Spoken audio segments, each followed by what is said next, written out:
Welcome to this episode of Chattin With Staxx. I'm your host, Bill Staxx, and today I got Chris. Well, like where I was at, it was like you're at the top of the food chain, right? You have that like thing to walk in there, and also like it seemed like all the bikers got together or got along. There was a couple outlaws there.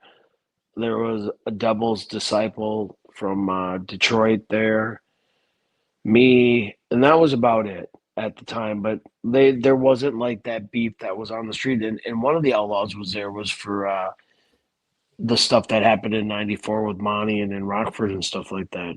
He actually died in there. And he would always tell me that he would rather be a Hell's Angel than an outlaw. He should have went that way. He was in a sober club called the Arm before he got there. But when I got off the bus, people that I didn't even know, they were bringing me like a bowl. In the feds, you got a bowl and a spoon and a radio and a little like some coffee, even though I didn't drink coffee. But like they set me up, and that was like right when I first got there. Because you got to go through R&D and stuff like that, and everybody knows who's coming on the yard. So when you were going to court, did they help you pay for a lawyer, the club? And did they send you money when you were in prison? They sent me $100 a month when I was in prison, and no, they didn't help me pay for a lawyer. Because they didn't think it was club business, I guess. I guess another member wearing a wire on another member isn't club business, but no. Wow. Mm-mm.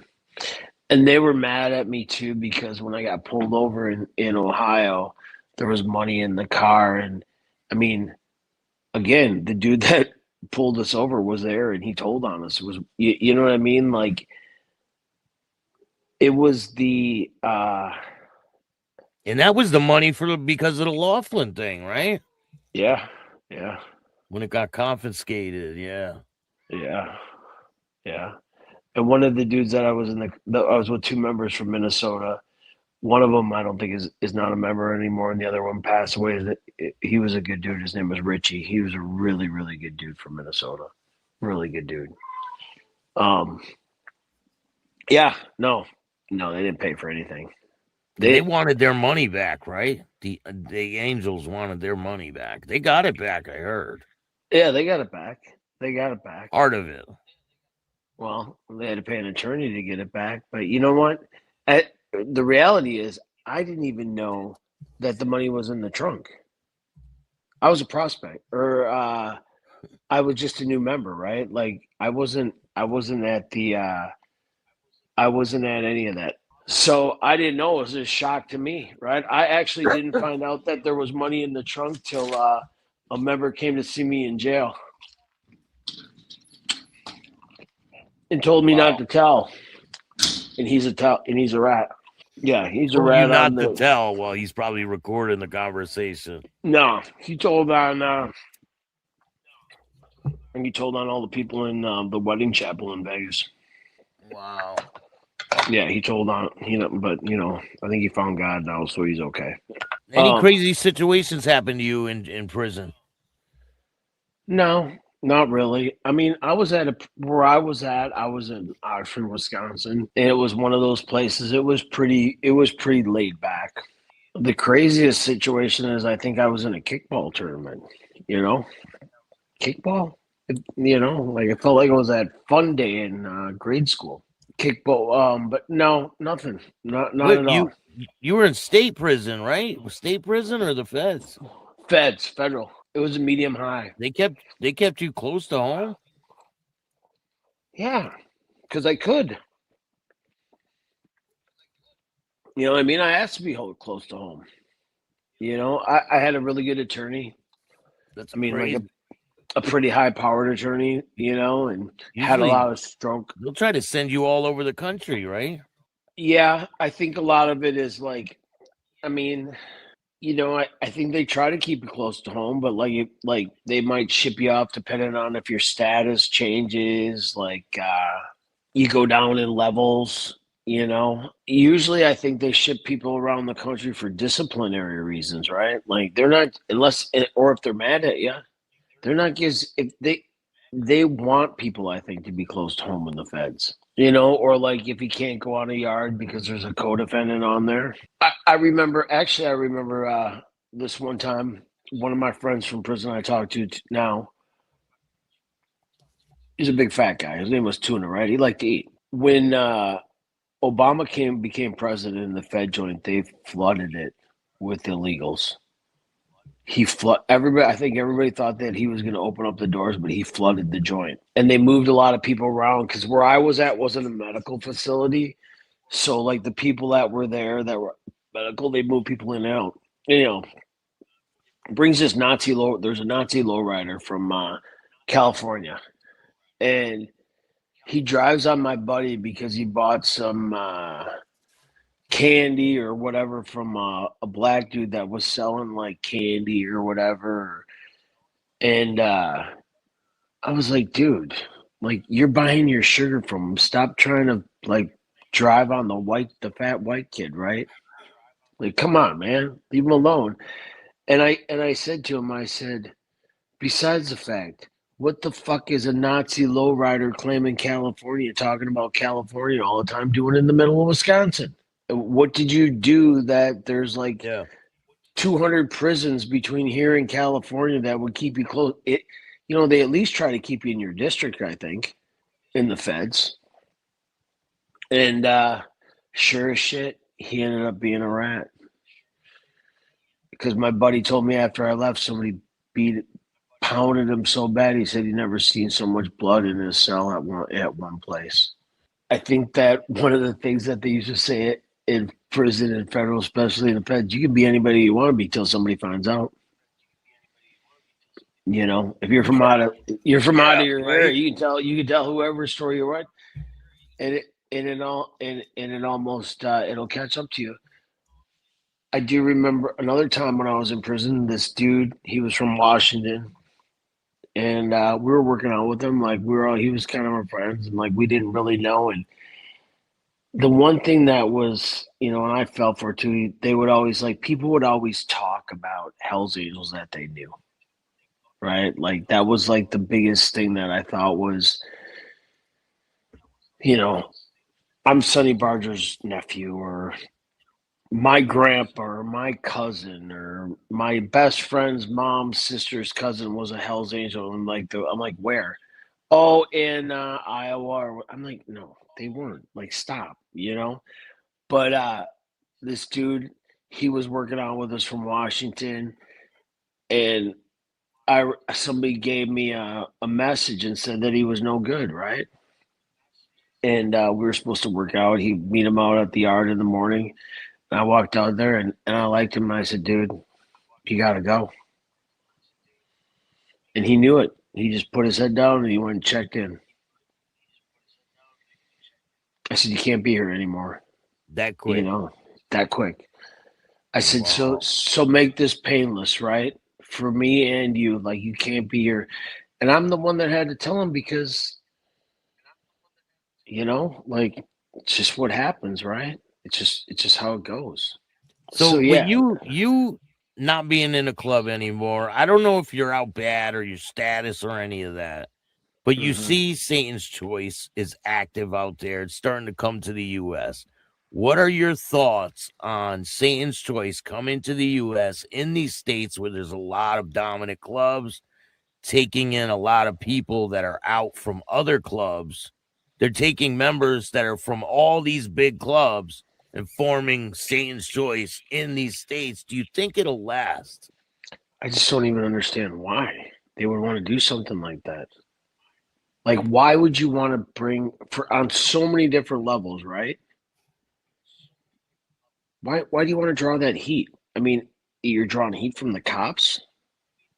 You're drawing heat from other motorcycle clubs. You're just trying to draw conflict, right? I'm not quite sure what the goal is. The other thing that I think is interesting that, like, if you were in 1% motorcycle club, why would you join another one? That's something that I don't understand either. Like, how could you go from Hell's Angel to a Vago, or a pagan to a Hell's Angel, or vice versa? I mean, and I know people do it, that's on their thing, but like, I remember when I was prospecting and this outlaw came to our bike blessing, and somebody was like, he wanted ex-outlaw, and he's like, he wanted to hang around the club, and I'm like, why would we want him here? That's like a New York Yankee or a Boston Red Sox going to play for the other team. Like nobody you know what I mean? That's just weird. It's weird, you know. There used to be a rule that people from the big clubs couldn't take somebody from any of the other big clubs, right? I mean, I'm pretty sure that was told to me once you become a Hell's Angel, you can't beat another club, and I mean, you can do whatever you want, right? But you're gonna put a target on your thing from the back, you know. I mean, but like Pulley's Club, he started a gym. He started it out. It was a totally different thing that he started, right? And those guys are people that he knew, right? But like, Yeah, but it's Police Club a 1% club. Well, Pulley's a 1%er through and through. But do they have a 1% diamond? Satan's Choice is a 1% club. People are saying this 1% patch on the Satan's Choice is gonna be people can put a 1% patch on their vest, but that don't mean they're a 1%er. Because you know what? When you do that, a lot of responsibility comes with that. I remember I was a member and I was at the this truck stop at the border of Wisconsin and Illinois. I just been a member, and I run into a dude who's a black piston, right? And that was like the Outlaws were like trying to, or what, I don't know why they started, but black pistons and a lot of them became Outlaws or whatever. And he was from Eau Claire, Wisconsin, right?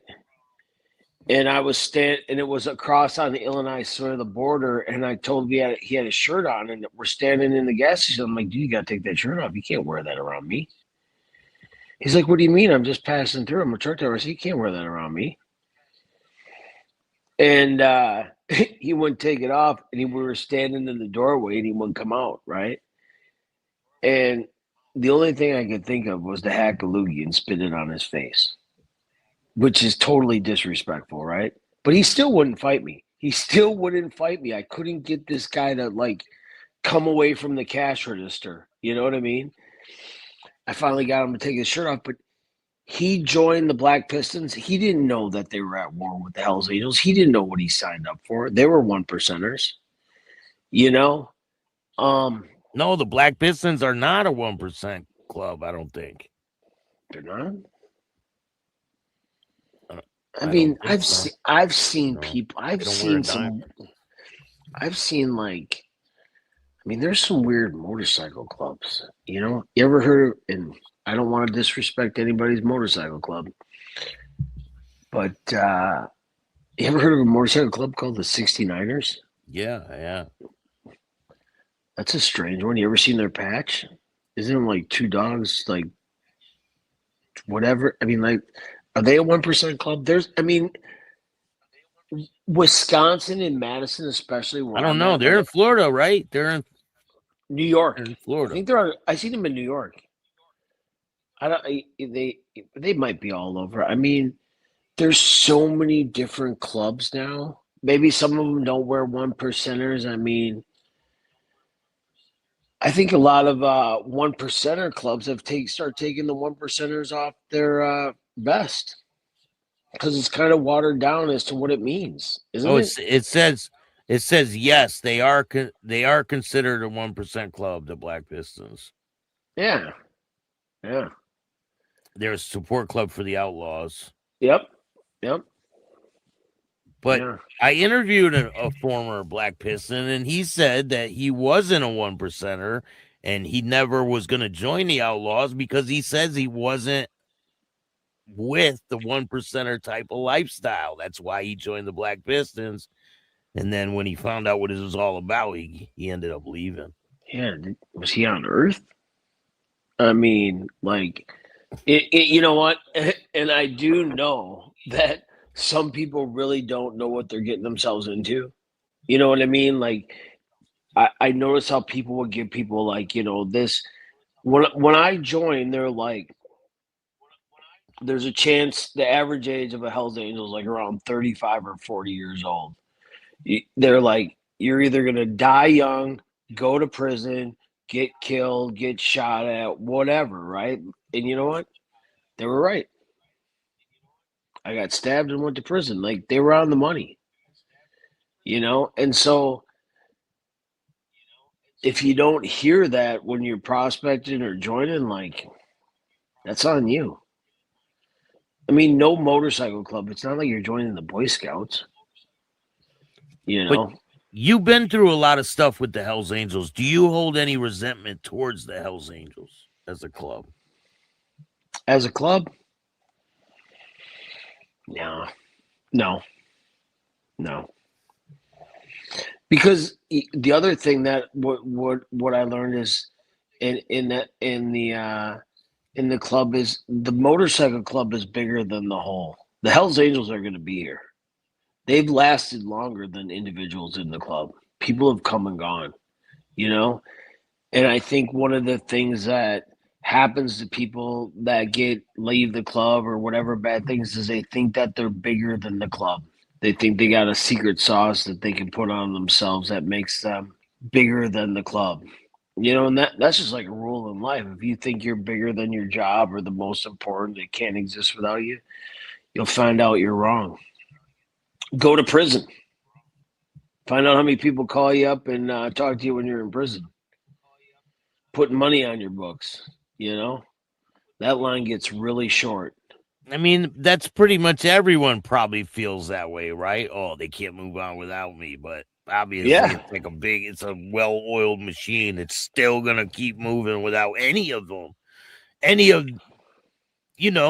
been a lot of members who have come and gone over the years, and they're still existing, and they're gonna still exist in the future. And I'm sure a lot more people are gonna end up leaving and new people coming in, and it's just a cycle. Yeah. And I remember talking to an older member, and this was after I was on I wasn't out of the club. I was still in the club, but I was on non-association, maybe, I think, or I was on federal parole still. I was on federal parole. And this person had been a member for a really long time.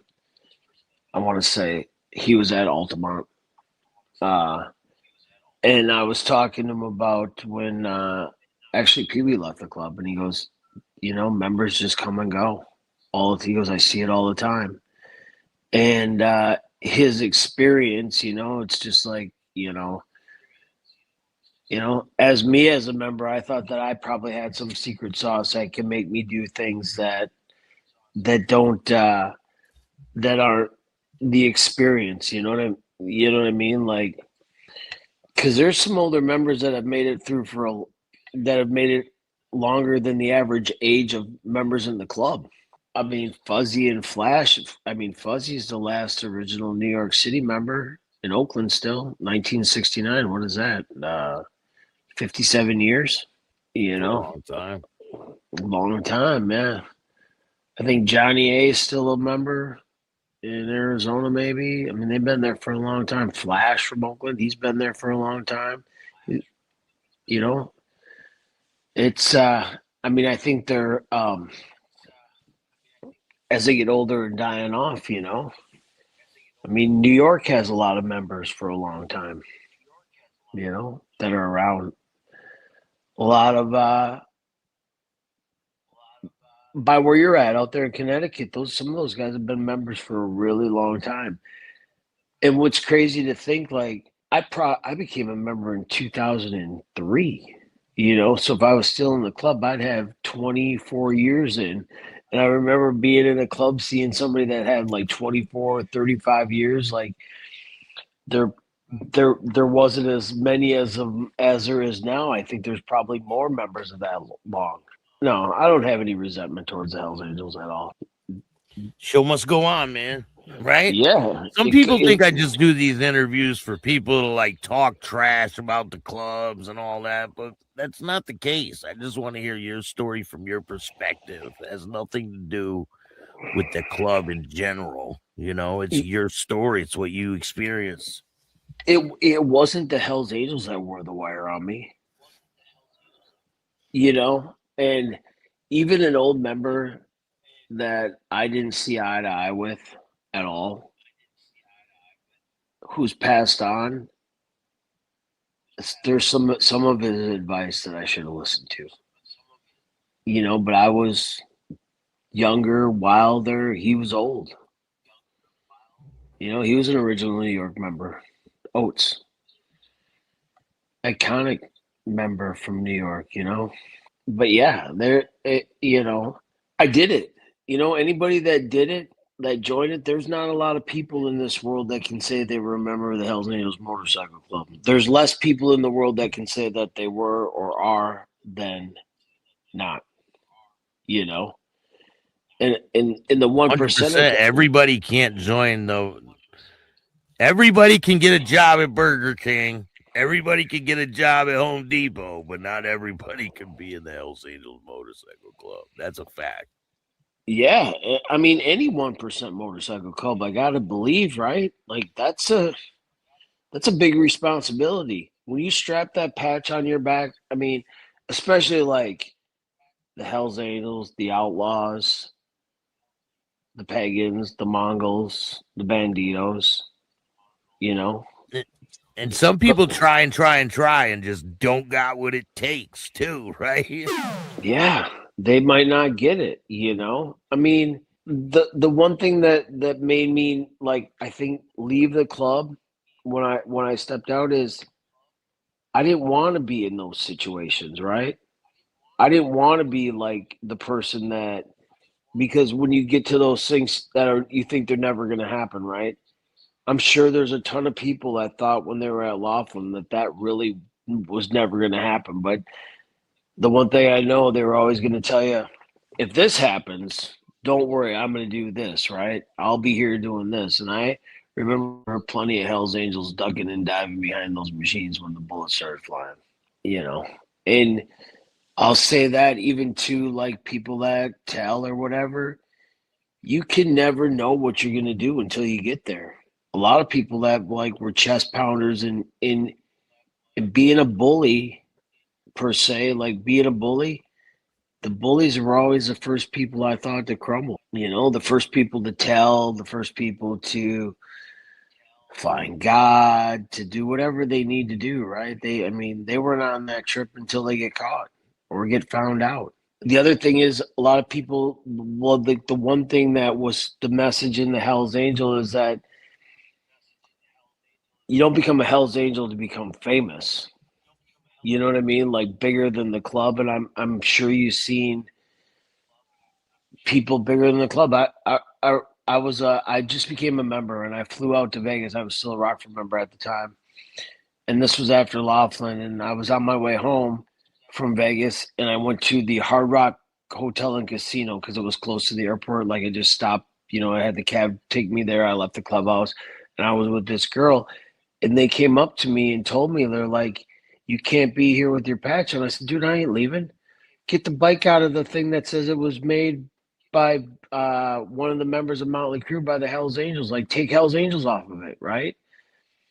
Like, they didn't put any other bikes that they had in there that were built by Frank Johnson, because the bike built by the Hells Angels gave them props more so than it being like Nikki Sticks or Tommy Lee's bike. The fact that it was built by the Hells Angels is what gave that bike the props, Like Chuck and Zito didn't get all them jobs because he was Chuck Zito. He got them because he was a Hell's Angel.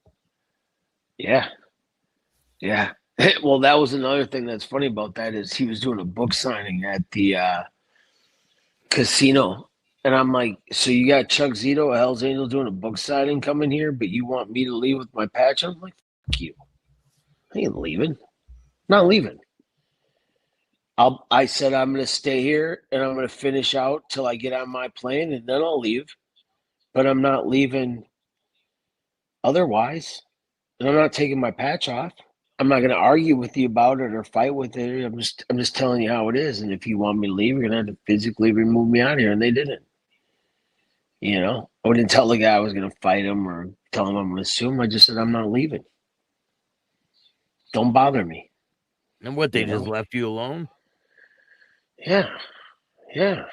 You know, and I'm not a fighter. Like I'm not this big, huge dude. I'm like 5'5", right? Like stand your ground, be confident, right? Like don't waver. You know, that was the thing too. Like when I was getting in trouble, like I said before, I'd always tell the cops, I said, "Hey, man, I'm just a dumb criminal along for the ride. Respect the process. You arrest me, I go to jail. I call my attorney. I bail myself out or not. We go to trial. You come to trial and explain your side. I explain my side, and that's how it works. But we're not solving this in the back of the car. You want to talk about football or something like that? Who's going to win the game tonight? We can, it's like they got a job to do. It's kind of like Tom and Jerry. Like Tom's whatever they are. They both got a job to do to get each other going. It's like a game. I think there's a Grateful Dead song, Franklin's Tower. If you plant ice, you will harvest wind. Right? Like, and my grandma always used to say, "Kill them with kindness. You can get more out of them. Pretend like you're dumb, and they'll tell you what you need to know if you get them going long enough." Thank you for joining me. I really appreciate you, bro. You got a lot of good stories. And is there anyone you want to give a shout out to before we go? You know what? I just want to give a shout out to some of my people. Like, I'll give a shout out to Pulley, man. Dude, he's a legend. He really is. If you like the show, hit the like button, subscribe, hit the notification bell so you can get my videos every time they drop. And if you don't like this show, too bad. Start your own podcast. Peace. Thanks, Peace.